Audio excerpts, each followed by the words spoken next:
That was hairy. No way, dude. I'm a hunter, and I stumbled upon a baby Bigfoot in the middle of a forest and decided to kidnap it, which turned out to be the worst decision I've ever made. Within hours, a massive Bigfoot came to me to reclaim his child with brutal force, and what he did to me is the most cruel thing I've ever experienced. The timber stood dense and unforgiving as I moved through the understory. Our hunting party had been moving up and down for nearly 3 hours. I paused near a cluster of Douglas fir to check my GPS coordinates when I detected movement roughly 60 yards upslope. The clearing opened before us like a wound in the forest. Ronan emerged from the tree line and immediately recognized what lay ahead. He was examining the ground near the center of the clearing when he stopped abruptly and raised his hand. I moved to join him and saw immediately what had caused the reaction. A child entity lay partially concealed beneath disturbed vegetation approximately 20 feet ahead. It matched the characteristics of a Sasquatch. It measured approximately 3.5 feet in length, with proportions that suggested it was not fully mature. The body was covered in coarse hair, ranging from dark brown to reddish brown, with lighter coloration on the chest and inner limbs. Visible injuries were extensive. I identified lacerations on the entity's left shoulder and upper arm, consistent with the claw marks observed on the surrounding trees. Blood matted the fur around these wounds, and the entity's breathing was rapid and shallow, indicating pain or distress. Additional injuries were visible on the entity's legs and torso, suggesting it had been subjected to multiple impacts or strikes. As we stared at the broken body, did any of us stop to wonder what was powerful enough to leave a monster in this condition? The site showed evidence of violent disturbance on a scale that defied easy explanation. Soil displacement was widespread and chaotic. Large sections of ground had been torn up, exposing root systems and subsoil in patterns that suggested extreme force applied rapidly. Blood was present throughout the clearing. I identified it on rocks near the center of the disturbed area, on tree trunks at the clearing's edge, and splattered across ground vegetation in patterns consistent with arterial spray. The volume suggested significant trauma, and the distribution indicated movement during or immediately after injury occurred. The quantity of blood was staggering, but as I looked closer, I realized, was all of it coming from the child? Ethan moved to examine the trees at the clearing's perimeter. He called out his findings in a voice that carried an edge of disbelief. Claw marks and impact damage were visible on multiple trunks, occurring at heights that exceeded human reach by a significant margin. The deepest gouges were approximately 9 feet above ground level, carved into the wood. I approached the marks and placed my hand against one of the gouges for scale. My fingers fit easily within the depression, but the spacing between individual claw marks suggested a hand or paw significantly larger than my own.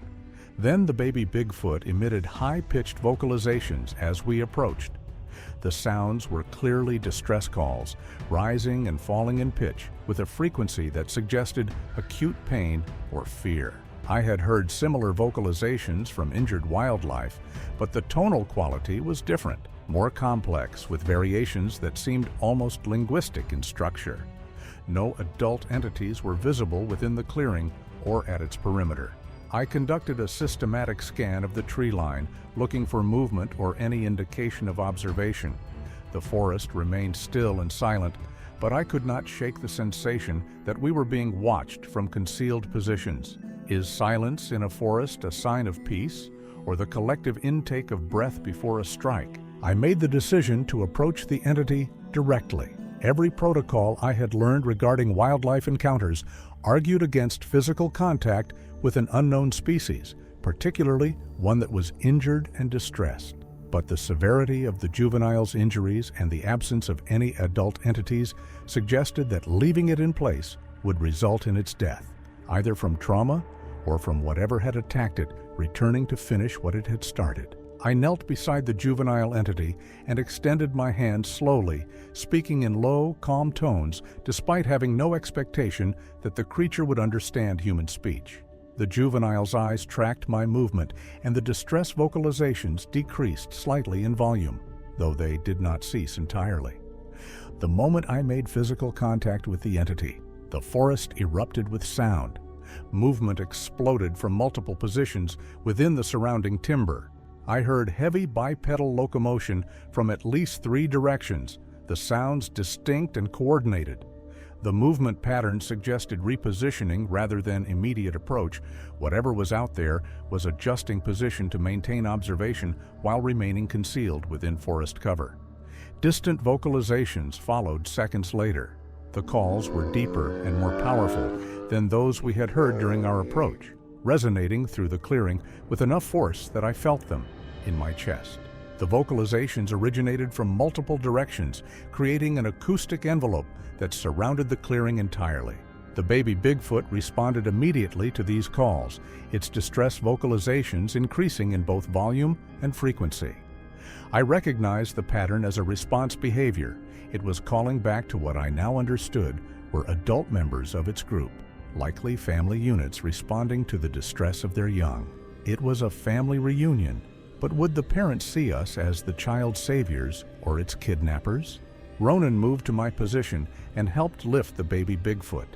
The creature was heavier than its size suggested, weighing approximately 60 to 70 pounds, despite its relatively small stature. It struggled briefly, but lacked the strength to resist effectively, its injuries limiting its range of motion. I made the decision to remove the Sasquatch from the clearing immediately. Remaining in place with adult entities clearly present in the surrounding forest was tactically untenable. We needed to establish distance and reassess our situation from a more defensible position. We moved downslope, retracing our approach route, but deviating slightly to the west to take advantage of more open terrain. I carried the baby Bigfoot while Ronan took point, with Malik and Ethan maintaining rear security. The auditory signals continued throughout our transit. Vocalizations tracked our movement with precision, adjusting in direction and distance as we changed course. I noted that the calls maintained consistent spacing.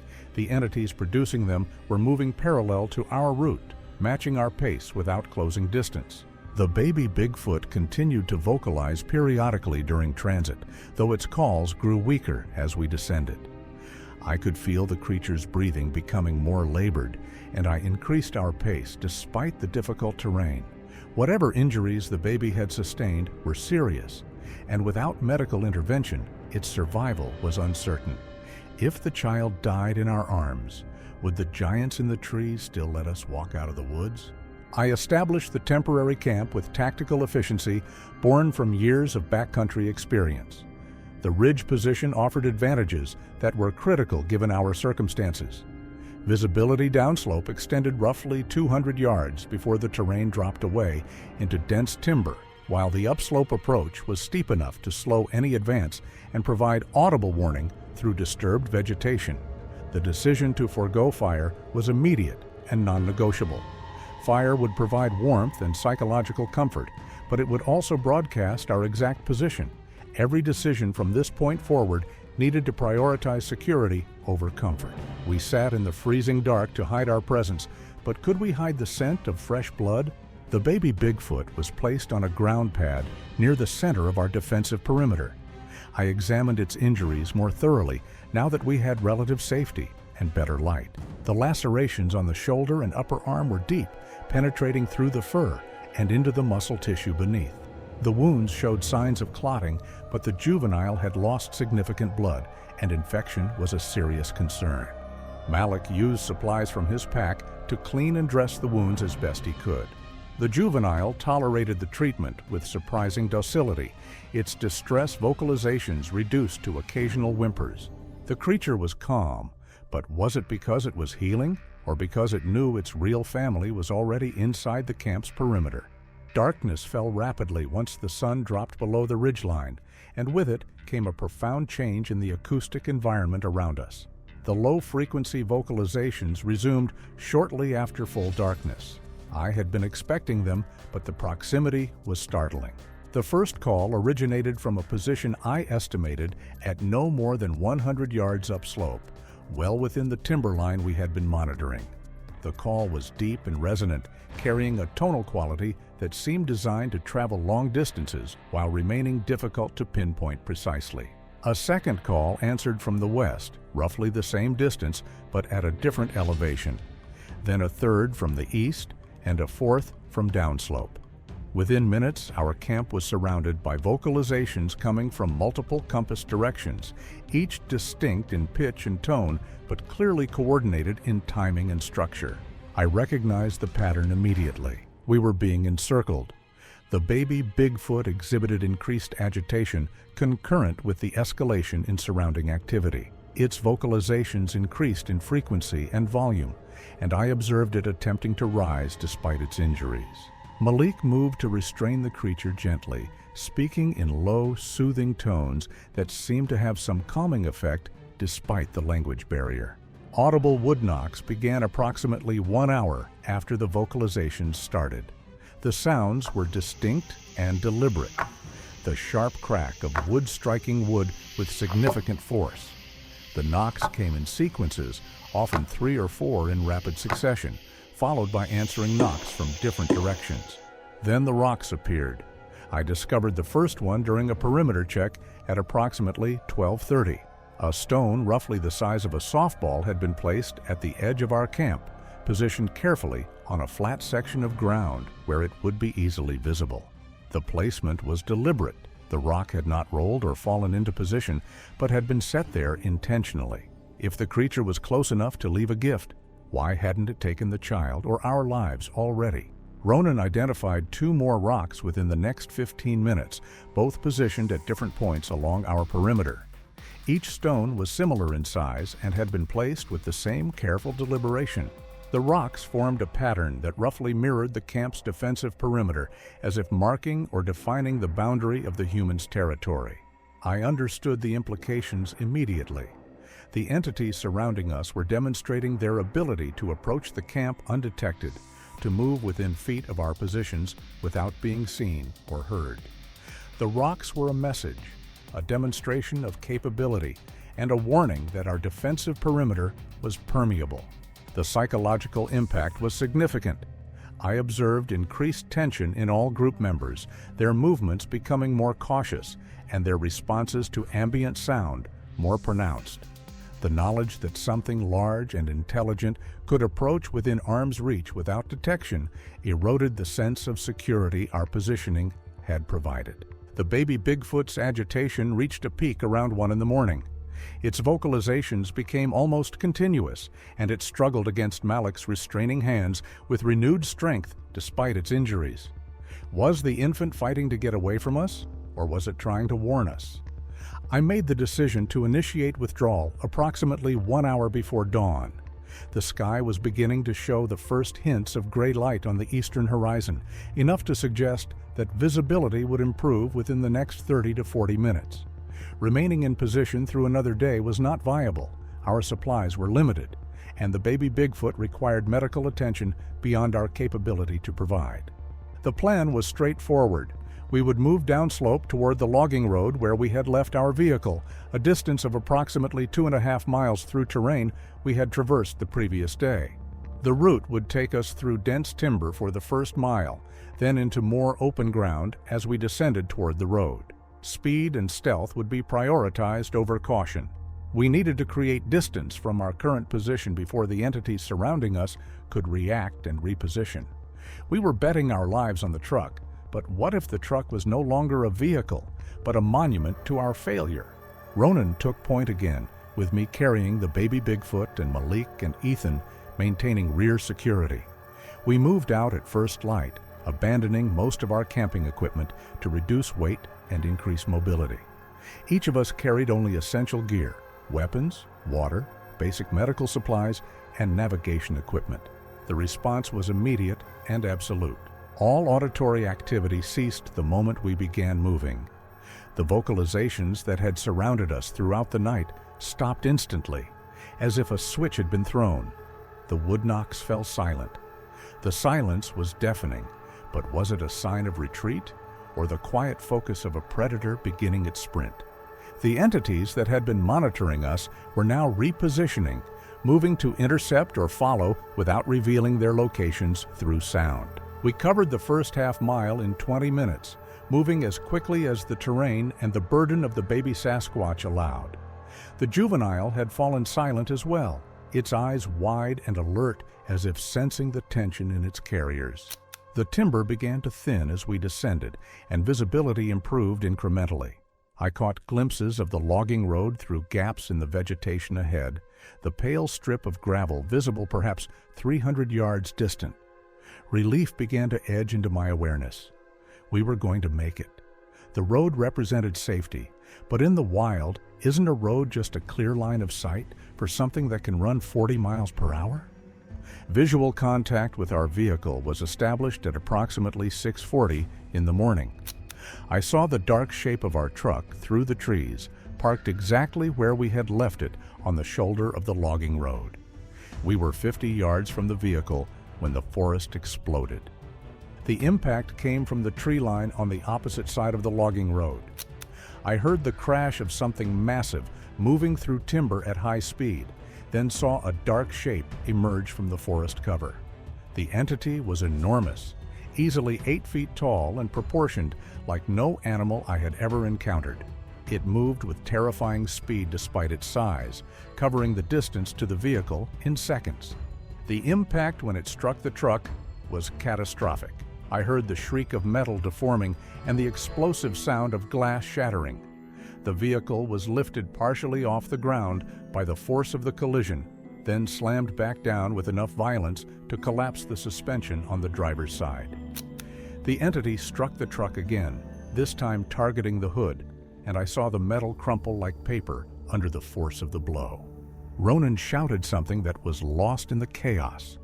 I saw him raising his rifle, but before he could acquire a target, the entity had moved again, circling to the far side of the vehicle and striking it from a different angle. The truck was displaced off the roadway, pushed sideways by impacts that suggested strength far beyond human capability. I tried to process what I was seeing, but my mind struggled to reconcile the entity's size, speed, and power with any known animal. This was not a bear, not a cougar, not anything that should exist in these mountains. The entity moved with purpose and intelligence, systematically destroying our vehicle with strikes that targeted critical components: the engine block, the fuel tank, the axles. It knew exactly how to break a machine, but did it know how much easier it was to break a man? Then the entity turned toward us. I saw its face clearly for the first time. The features were primate-like but massive, with a pronounced brow ridge, a flat nose, and a jaw that suggested incredible bite force. The eyes were dark and intelligent, focused on us with an intensity that communicated both rage and calculation. Blood matted the fur on its shoulder and chest, fresh injuries that matched the pattern I had observed at the clearing where we had found the baby Bigfoot. Understanding crashed over me. This was the juvenile's parent or guardian. The injuries it bore had been sustained in whatever conflict had wounded the young one. And now, seeing its offspring in the hands of humans, the entity had abandoned any caution or restraint. The entity charged. I have no memory of the impact itself. My next clear recollection was lying on my back in the middle of the logging road, my vision swimming and my ears ringing. Pain radiated from my left side, and when I tried to move, my body responded sluggishly, as if the connection between my brain and my limbs had been disrupted. I turned my head and saw Ronan lying motionless several feet away, blood running from a laceration on his forehead. Malik was on his hands and knees, vomiting onto the gravel. Ethan was furthest away, sprawled near the tree line, in a position that suggested he had been thrown or had attempted to flee. We were broken, but where was the thing that had broken us? The baby Bigfoot was gone. I saw tracks in the soft earth at the road's edge, large bipedal prints leading back into the forest, with smaller prints alongside them. The adult had retrieved its young and withdrawn, leaving us broken and scattered on the logging road. The objective was gone, but why did the air still feel heavy with the weight of 1,000 eyes? The entity that had destroyed our vehicle was visible at the forest edge, approximately 100 yards distant. I observed it clearly now, without the chaos of combat obscuring my vision. The creature stood fully upright, its posture erect, and its attention focused entirely on us. The baby Bigfoot was visible beside the adult, partially concealed behind its guardian's massive frame. The young one appeared alert despite its injuries, and I noted that it was watching us with the same intense focus as its protector. Was the child looking at us with gratitude, or was it pointing out the survivors to its parents? I understood our situation with absolute clarity. The vehicle was destroyed, we were miles from the nearest occupied structure, and at least one of us required immediate medical attention that we could not provide in the field. Our only option was to move on foot toward the main highway, a distance of approximately 8 miles through terrain that varied from logging roads to dense forest. The adult Sasquatch at the forest edge represented a complication I could not fully assess. Its behavior suggested protective aggression rather than predatory intent. It had retrieved its juvenile and withdrawn, rather than pressing an attack against incapacitated humans. But its injuries and the presence of its wounded offspring created variables that made prediction impossible. Injured animals were unpredictable, and I had no framework for understanding how an injured Sasquatch might behave. I made the decision to relocate immediately. Malik helped Ethan to his feet, while Ronan gathered what salvageable equipment remained scattered around the impact site. I conducted one final assessment of our resources: 3 functional rifles, limited ammunition, basic first aid supplies, water for perhaps 12 hours, and no communication capability. It was inadequate for our situation, but it was what we had. We had guns, but as I looked at the crushed engine block of the truck, did I really believe a bullet would do anything but make the monster angrier? We began moving downslope at approximately 7:15 in the morning. Our pace was slow, limited by Ethan's condition and the cumulative effects of injury and fatigue on all of us. The adult entity began pursuit within minutes of our departure. Movement in the tree line paralleled the logging road, keeping pace with our progress but maintaining distance. It was not attempting concealment. I could see its dark shape moving through the timber, visible in gaps between trees as it tracked us. The pursuit pattern was deliberate and controlled. The entity maintained a consistent distance of approximately 70 to 100 yards, adjusting its position to match our pace and direction. Secondary movement became evident as we continued downslope. I identified at least 2 additional entities moving through the forest on the opposite side of the logging road. These individuals were less visible, maintaining deeper cover and revealing themselves only through sound and occasional glimpses of movement. The coordination suggested communication and tactical awareness. We were being herded or controlled through positioning rather than direct confrontation. We had covered approximately 1 mile when the first rock was thrown. I heard the whistle of displaced air before the impact, then the sharp crack of stone striking stone as a rock the size of a grapefruit struck the logging road 15 feet ahead of our position. The throw had come from the tree line to our right, launched with enough force to cover the distance and strike with significant velocity. The projectile was a warning, but how many warnings would we get before the rocks started finding their targets? A second rock followed within seconds, this one landing closer, perhaps 10 feet from Malik's position. Ronan called out a warning as a third rock arced through the air, passing directly over us and landing on the opposite side of the road. I increased our pace despite the risk to Ethan's condition. Remaining in the kill zone of an entity that could throw rocks with that kind of force and accuracy was tactically untenable. The logging road began to descend more steeply as we progressed, the grade increasing to perhaps 15 degrees.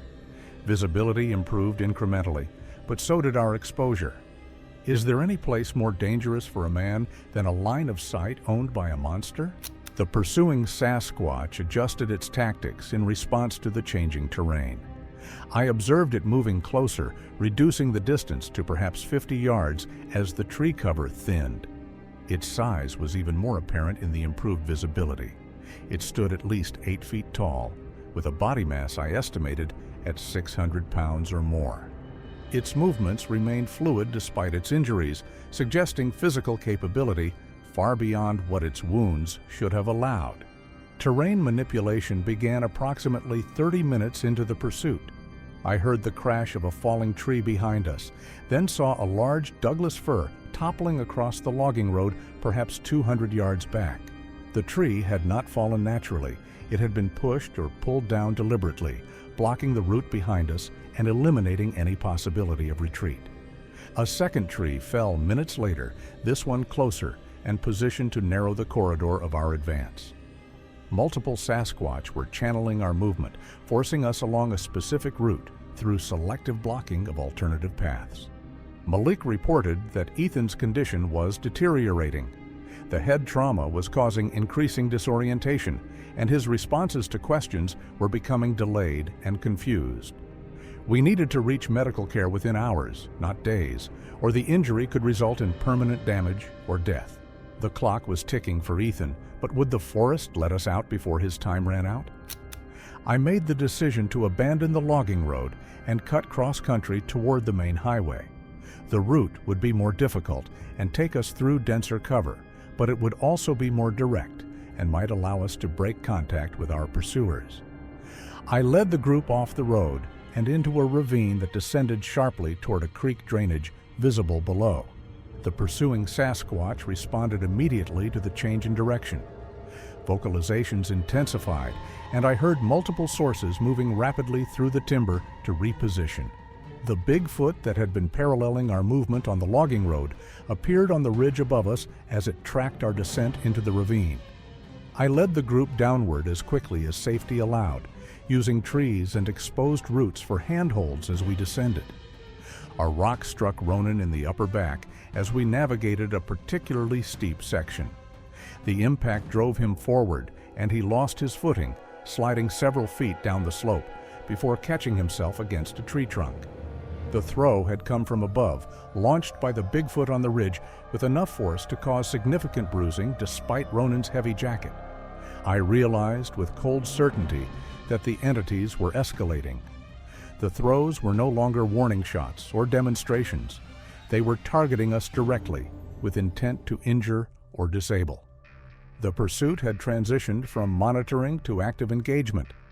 We were now in a war of attrition, but how do you win a fight against an enemy that uses the mountain itself as a weapon? More rocks followed in rapid succession.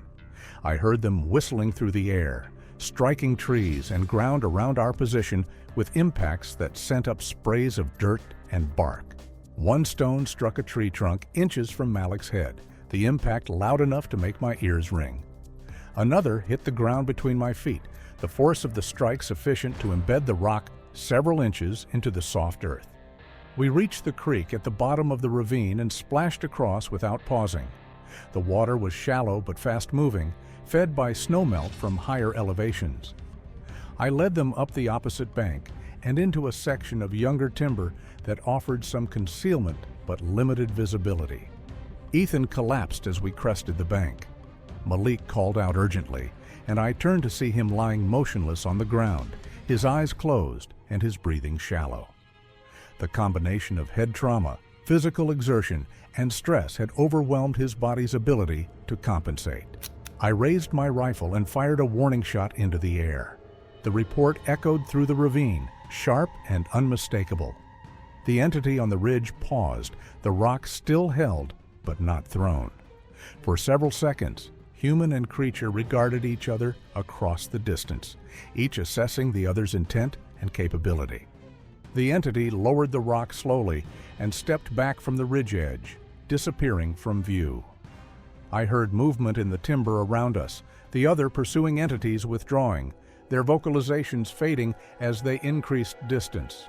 The gunshot had altered the dynamic, introducing a variable the entities apparently chose not to test further. We reached the shoulder of the road at approximately 11:30 in the morning, nearly 30 hours after we had entered the forest on what should have been a routine hunting expedition.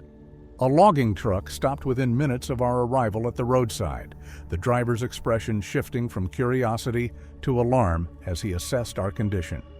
The forest kept its secrets, and I kept mine. Both parties, I believed, were better served by that arrangement than by any alternative I could imagine.